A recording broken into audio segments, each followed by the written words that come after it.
ठाकुर जी को प्रिय थे और ठाकुर जी इनके भक्त थे, ये बात है। हमारे उत्तर भारत के एक संत की कहावत है, कितना भजन करो, बोले इतना भजन करो कि मेरा सुमिरन हरि करे।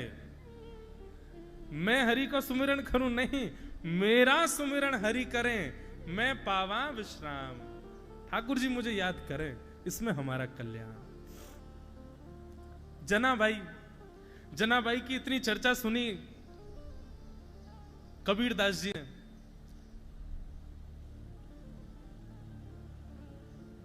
भोपाली तो श्री जनाबाई की इतनी चर्चा सुनी कि बोले महाराष्ट्र में एक परम भक्ता है जनाबाई, ठाकुर जी की परम भक्त है। श्री कबीरदास जी उनका दर्शन करने के लिए आए और जैसे ही दर्शन करने के लिए पहुंचे, पूछते पूछते जनाबाई कहाँ है, जनाबाई कहाँ है, उनको प्रणाम करना है। किसी ने मार्ग बता दिया, वहां चले जाओ, उधर बैठी हैं। संभवतः उसी समय क्या देखा, जैसे ही कबीरदास जी का पहुंचना हुआ तो दो आपस में पड़ोसी माताएं एक दूसरे से लड़ रही थीं। मराठी भाषा में लड़ रही थी। अब हमको बोलनी तो आती नहीं, तो बताते कैसे लड़ रही थी। एक दूसरे से लड़ रही थी और किस बात पे लड़ रही थी, गोबर के ऊपले खींच रही थी। एक मैया कह रही थी ये मेरा है, दूसरी कह रही थी ये मेरा है, और भीड़ चारों तरफ खड़े होकर के देख रही थी। कबीरदास जी ने पूछा भैया क्या हो रहा है? बोले लड़ाई हो रही है। लड़ाई हो रही है, अच्छा ये सब छोड़ो, ये बताओ जनाबाई कहाँ है? बोले वो सामने जो कंडा खींच रही है वो जनाबाई तो है। वो जो गोबर का उपला खींच रही हैं और जोर जोर से चढ़ चढ़ के सामने वाली के ऊपर जो चढ़ रही हैं, बार बार मुष्टिक दिखाती हैं। क्या कैसे बोलेंगे मराठी? माझा कंडा। क्या गोबर के उपले को क्या बोलते हैं महाराज जी? हैं? गोबरी, माझी गोबरी। माझी मतलब मेरी। मराठी भाषा भी बड़ी अच्छी। मराठी भाषा में कहीं कहीं संस्कृत के शब्द आते हैं। माझे माहेर पंढरी आहे भीवरे तेरे। हमको एकाध अभंग भी महाराज जी गाएंगे ना, कथा में सुनाएंगे बीच बीच में।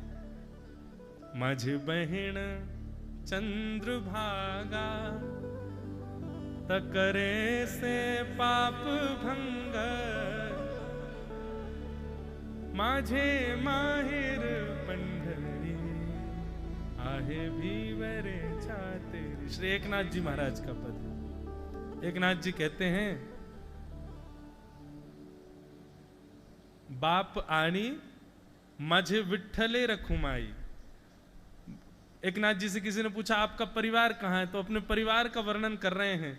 यहां महाराष्ट्र के भक्तों के भाव इतने सुंदर हैं कि क्या बताएं। एकनाथ जी कहते हैं मेरे माता पिता कौन है? बोले विठ्ठले रखुमाई। विठ्ठल और श्री रुक्मणी जी मेरे माता पिता हैं। और बोले माझी बहन चंद्रभागा, चंद्रभागा मेरी बहन है। बोले कैसी बहन है? बोले जो सबके पापों को दूर करती है, ऐसी चंद्रभागा मेरी बहन है। अच्छा तुम्हारा मायका कहाँ है? बोले माझे माहिर पंढरी, पंढरपुर मेरा मायका है। एका जनार्दनी शरण, एका जनार्दनी शरण, एका जनार्दनी शरण। शेखनाथ जी महाराज ऐसा सुंदर भाव गाते। तो कथा चल रही जनाबाई की। जनाबाई लड़ रही हैं। कबीरदास जी बोले जनाबाई कहाँ है? बोले ये जो कंडा मांग रही हैं, माझी गौरी कहकर के जो खींच रही है यही है जनाबाई। कबीरदास जी बोले राम राम राम राम। इनकी इतनी प्रशंसा सुन के आया था मैं। ऐसी भक्ता, ऐसा नाम गान करती हैं, ठाकुर जी से इतना प्रेम करती हैं, इतना लाड़ लड़ाती हैं, ठाकुर जी का इतना स्मरण, ठाकुर जी इनके संग पल्लू पकड़ करके घूमते हैं। मैंने इतनी प्रशंसा सुनी। बताओ ये तो कैसी विषयासक्त माता है, हैं? गोबर की गोबरी के पीछे लड़ रही हैं, एक कंडे के पीछे लड़ रही हैं। कबीरदास जी के मन में संशय आ गया, ये भक्त कैसे हो सकती है भगवान की? तभी कोई बुद्ध पुरुष गया, उसने जाकर के, कबीरदास जी गए, कबीरदास जी जाकर के बोले, मैया आप इतना भजन करती हो, इतना कीर्तन करती हो, इतनी बुद्धि नहीं आई आप में, बताओ गोबर के कंडे के पीछे लड़ रही हो? अरे छोड़ दो, गैया रोज गोबर करती है, फिर से थाप देना, दूसरे हो जाएंगे, काहे को लड़ रही हो? एक आध दो गोबर उसने तुम्हारे ले भी लिए हो तो इसमें लड़ने की क्या बात है? जनाबाई बोली, नहीं नहीं नहीं, ये वाला गोबर मेरा है, ये वाला गोबर का उपला मेरा है, वो वाला मेरा है, और वो कोने में जो पड़ा है वो वाला मेरा है। कबीरदास जी बोले, तुमको पहचान कैसे कि तुम्हारी है? अरे गोबर के उपले एक जैसे दिखते हैं, तुमको कैसे पता कि तुम्हारे यहां की गैया का गोबर का उपला कैसा है? जनाबाई ने एक कंडा उठा करके दिया और कबीरदास जी से बोला, इसको कान पे लगाओ। कबीरदास जी ने कान पे लगाया, बोले कुछ सुनाई दिया? बोले नहीं। अब ये मेरा कंडा है, इसको कान पे लगाओ।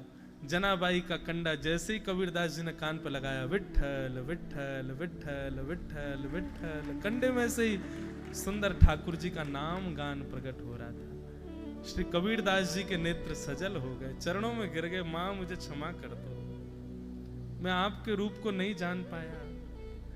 अरे मैं तो सोच रहा था कैसी विषयासक्त माता, विषय भोग, विषय संसार की छोटी सी वस्तु के ऊपर लड़ रही है, पर आप तो ऐसी भक्ता हो कि विषय का स्पर्श कर दो तो वो विषय भी भगवान का भोग बन जाए, भगवान का प्रसाद बन जाए। आप तो वो मैया।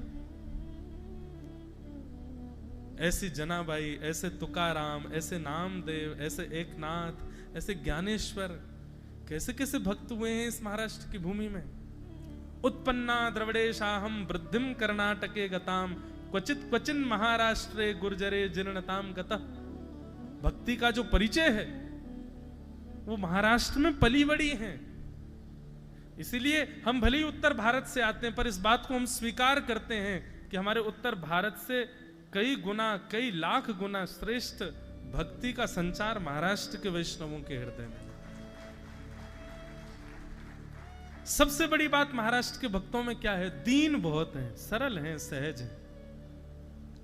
हमारे यहां भक्ति आती है आडंबर संग लेके आती है, लेकिन भक्ति वही श्रेष्ठ मानो जहां आडंबर ना आता, जहां पर ज्यादा प्रकाशित या प्रभावित होने की इच्छा ना आती हो, जहां पर सहज, सरल और दैन्य भाव आता हो, समझो वो भक्ति परिपूर्ण पुष्ट होके आई है आपके पास। और ऐसी भक्ति महाराष्ट्र के भक्तों में देखने को मिलती है। निश्चित माने हम तो यहां दीनता की भिक्षा लेने आए हैं आपसे कि हमको भी थोड़ा दीन बना दो।